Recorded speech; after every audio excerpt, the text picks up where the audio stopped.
Hi, welcome back to Stronger with Rakesh Shukla. I'm going to talk about something very specific today.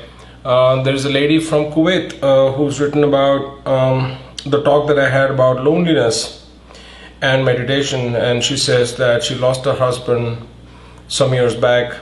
Uh, she felt very lonely, had a boyfriend, it's not been going well. She felt very low, and with this lockdown of COVID-19, she tried some online meditation, on Zoom and stuff. It's not really worked for her, and it's kind of interesting her choice of words. She says, "My mind is a chaotic chamber. I still think of him and thinking of how I made the wrong choices due to loneliness after my husband passed away. Can you help me get back on track?" It's very poignant, and that's why I wanted to address it. I did speak about loneliness, didn't I? About how it kind of envelops you. It's insidious because when you're lonely, you don't really feel that you have somebody to share that with, and it makes it even worse. And loss causes loneliness a lot of times. So whatever she's going through is very real. But it's just not the loneliness, it's all the things that happen after that which are the real concern here. And there are multiple concerns in multiple areas and issues. To begin with, when we get into this negative space, we always look at it as just gloomy and sad. But in that ball of sadness, if you look carefully, if you try to take each thread out, you will find that there is guilt, there is sadness, there is loss, there is fear.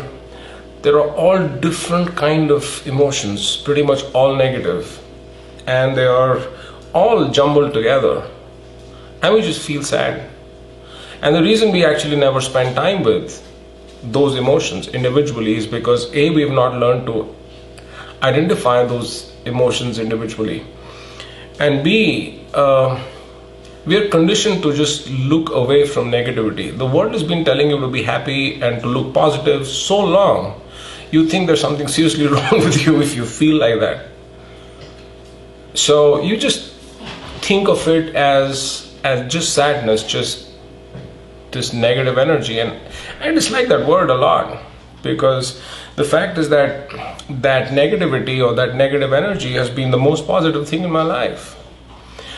The reason I came back from that very dark place is because I spent the time teasing every single thread out, and I began to understand things about loss, things about loneliness, things about guilt. These are not things that I've read in a book. I've been living with them for many years, and over a period of time have a very good measure and a very good idea about what it really is. So when I'm feeling something, I'm not just feeling bad, I know exactly what I'm feeling. So you need to kind of spend time with yourself I'm not here to, and I cannot lessen your pain in any which way, but I can make you stronger to cope with that pain. I cannot take away your grief. I can make you stronger to be able to withstand that grief. The strategy to cope and overcome is something that I can share with you. I cannot make it go away. Actually, nobody can make it go away. The only person who can make it go away is really you. So let me talk about the first thing in this order of things, whatever she said. There is a sense of guilt, and there is this combined with it, not the same, but kind of tied to it in the same ball of yarn, is infidelity. And let me speak about that for a minute. Guilt comes from the sense of wanting to still belong to a man who's actually passed on, or preserve that love in some way. And when you kind of start going away from that, you start feeling very guilty about it. You're like, That's why I use the word infidelity, because emotionally you think that you still should be attached to that memory, and going away makes it feel very heavy for you. And guilt also at a second level, and which is what her present struggle also seems to be, which is there is this man who's not in some way the man that she wants or good enough or whatever, and that's perfectly fine. I'll come to dating and men in a little bit, and that's actually a good coping strategy, and I'll come to that in a little bit. But let me touch on addiction. This idea. Okay, let me ask you this question. What do you think is the biggest addictions in the world? In humankind, the biggest addictions. Is it cocaine? Is it heroin? Is it smack? What do you think is the biggest addiction? Yeah, I'll tell you what the biggest three addictions are. You know which is the worst drug of all? The thing that really kills you. Also because of that insidious nature, because it's everywhere, it makes you depressed, and it really destroys the lives of people, your life and those of people around you, and you find it very difficult to give away, even if you think that you have it in control.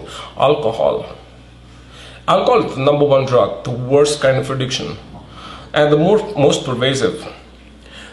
But even bigger than alcohol is sugar. I talk about being mentally, physically, and emotionally strong. Physically strong, if you want to be physically strong, just the first fucking thing that you should do is just give up sugar, man. Sugar is like a cocaine hit. It hits your brain, it makes you want to have more sugar. It gives you nothing in return. Yeah, if you need energy, eat chapati or bread, but don't have sugar. And sugar is everywhere. Sugar is in the goddamn sausages that you eat, man. So sugar is a big addiction. And the third addiction is people or love. It's the same mechanism, and I have a training around those things on how to get over this addiction. I promise to you, if you understand how that addiction works, you can let go of that addiction one day. But if you understand that love or affection or memory is only an addiction, it's not there anymore, it's gone. That gentleman, as much as you loved him, is gone. That memory, as much as it is real, is only a memory. It has no manifestation around you. Okay, so it's good to remember it, but it's bad to hold on to it to the point that it hurts you. Yeah, so if you understand that it's just a phenomena, it's just an addiction, it's just like wanting to have another drink or have another pastry or chocolate. It's the same thing. Sugar it, man. So people are a sugar it. So one way to cope with this loneliness, or this man who's not the kind of man that you want, I'll touch on something which is maybe controversial, which is dating. Okay, not the dating that is there on Tinder and right swipe and left swipe or whatever these things are called. The good old dating game. Walking to someone and asking them out. Dating has two terrific benefits. The first is you have to overcome the fear of rejection. You have to, if you want to talk to someone again, if you want to take them out, if you want to find out if there's an emotional connect, if you want to find out if there's a physical connect, whatever you're looking for in that relationship or not, maybe a relationship is too strong a word, but whatever that you're looking for, you need to first be prepared for rejection, and that itself is a big thing. Because most of us actually want to stay away from rejection. We don't want to be in a place where we are rejected. But dating puts you squarely in the place where you have to accept rejection. Because there is nothing to say that, hey, listen, I want to talk to you, or I find you interesting, then you find me interesting. And say, what a fucking bore. Right? So the other part about dating is that if it works, if you have a great sense of loss and this memory and this heartache, one terrific way of getting over that heartache, and you can get out of it much faster, much better is if you find some other love, something that occupies you. It could be a man, it could be another idea, and I'll just come to that in a second. But dating has itself a benefit, and somehow, especially at an older age, when we're 40, 50 years old, it seems to be like maybe there's no social sanction for it is the most terrible thing to do. But I disagree. I mean, I don't have a moral stand on it. I'm not advocating for or against it, but I think it's a great way of coping and finding out if there are interesting people around you that you want to spend whatever part of your life with them. You don't have to commit to something, be with anybody or anything for the rest of your life, but you should go out and see more people.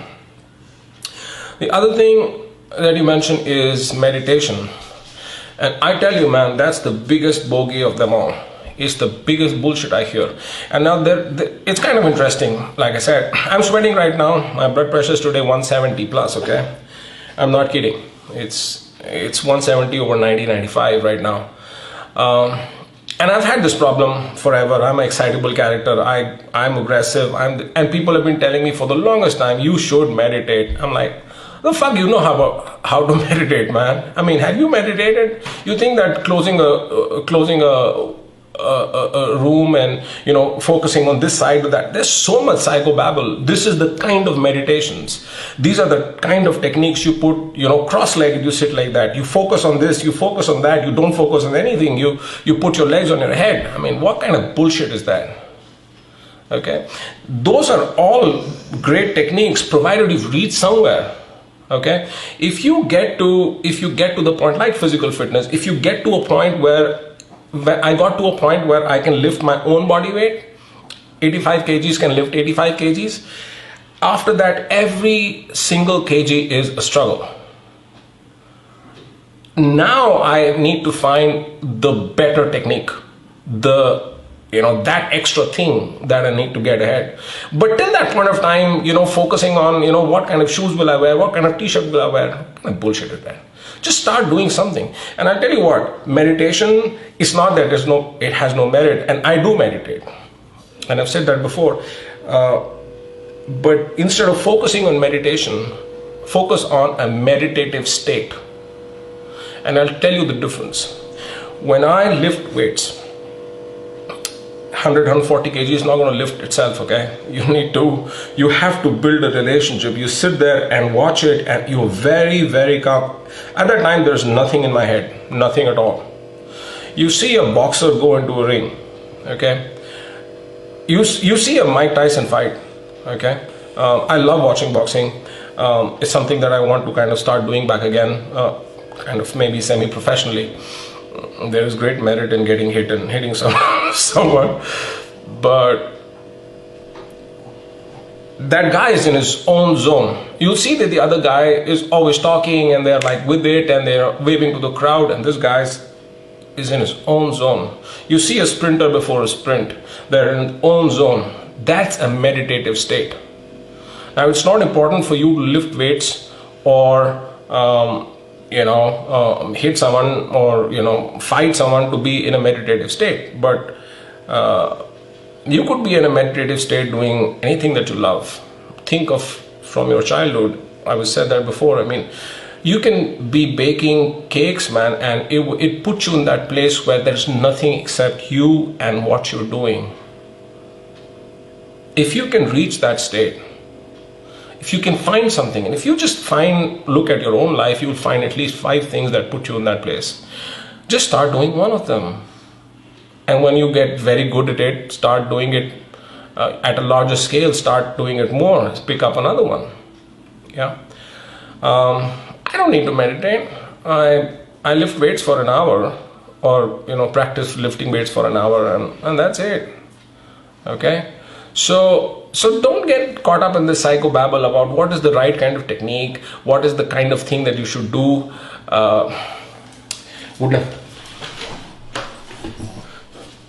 Good on my baby. Good on. She came from 2 years back from Bombay, and she was paralyzed. And she was found on the street, and she runs like the wind. So and she just wants to be picked up all the time. So I was talking about meditation. Yeah. So try to figure out a meditative state, things that put you there. Yeah. And just a couple of other things before I go. Like I said, I have no cure, but I have remedies. I have these things that I've used for myself. The other thing is joy and happiness. And people keep telling us about being happy, that we should be happy. People who, they think that you don't have kids and they have kids, and they tell you, listen, if you had a kid, you'd be happy. If you get married, you'd be happy. If if you bought a car, you'd be happy. If you got the promotion, you'd be happy. I mean, happiness is this idea that has been kind of given to us, everybody defines it their own way, and actually it's bullshit. There's nobody who's really happy, unless you became the Buddha, okay? So we're not here to be happy. We're just here to do a job. And having a kid is a good enough job. Having a job and doing very well in that job is a good enough job. Having dogs is a good enough reason for you to that's a good enough job. So whatever you want to do. But the thing to look for, instead of focusing on happiness, the thing to focus on, and that change has made a tremendous amount of difference in my life, is joy. Because doing those meditative things that give you joy, they give you a sense of accomplishment. If you paint well, if you finish a painting, if you speak well, if you finish a speech, if you write well, you write a great page, do something that gives you joy, that satisfaction, and that by itself is a reward. Who said that you have to be happy? And the fucking state where it's like you've had cocaine. Where do you think it is practical? But you can have joy 5 times a day by doing 5 fantastic things, and that will make your life worthwhile. Buddha, keep sitting. And before I go, I want to just tell you that for the most part, if I ask people this question, what was the best time of your life? They would look back and say, when I was in school, that was the best time of my life. When I was in college, it was the best time of my life. When I had my girlfriend, or when I had my second girlfriend, or my first husband, or second husband, or whatever. I mean, that's how but most of all, they actually look back and think of the best time of their life. So when I went to a vacation. But the fact is that the best time of your life is actually in front of you. You haven't seen the best yet. No matter how bad or good it has been, you've not really seen the best yet. So start looking forward. Your lives, even when you're 75, the best years are actually in front of you. When I'm 90, the best year, if I get to that, okay, the best years will still be in front of me, because there is so much to do. There is so much to accomplish. And just living well is a reward in itself. Okay? So, grappling with guilt and, grappling with that kind of uncertainty, just be. Okay? Focus on things that bring you joy. And if you do them consistently and well enough, you will reach that meditative state. Okay, find love. Just the process of finding it is great. Okay, if you don't find it, actually in some ways it is even greater. Okay, and you don't have to feel any guilt. It's not a crime you committed. You don't have to put that kind of pressure on yourself. So that's what I had to say about that very poignant message that I received. There's actually another one, and I will talk about it later, maybe. From somebody else. In the meanwhile, if there is something that you want to talk about, send me a message or write me a mail. The mail and mail ID and the forms. It's there on Instagram. It's there on Facebook. It's there on my website, rakeshshukla.com. And just focus on yourself. Stay strong. You have only one friend. You have only one person who really has got your back, and that person's you. Okay, so start focusing on that for a little bit. Start nourishing your soul, man. Strength comes from somebody having your back, and part of it, and learn to get your own back. Okay, so stay strong, mentally, physically, and emotionally with me, Rakesh Shukla. Thanks for your time.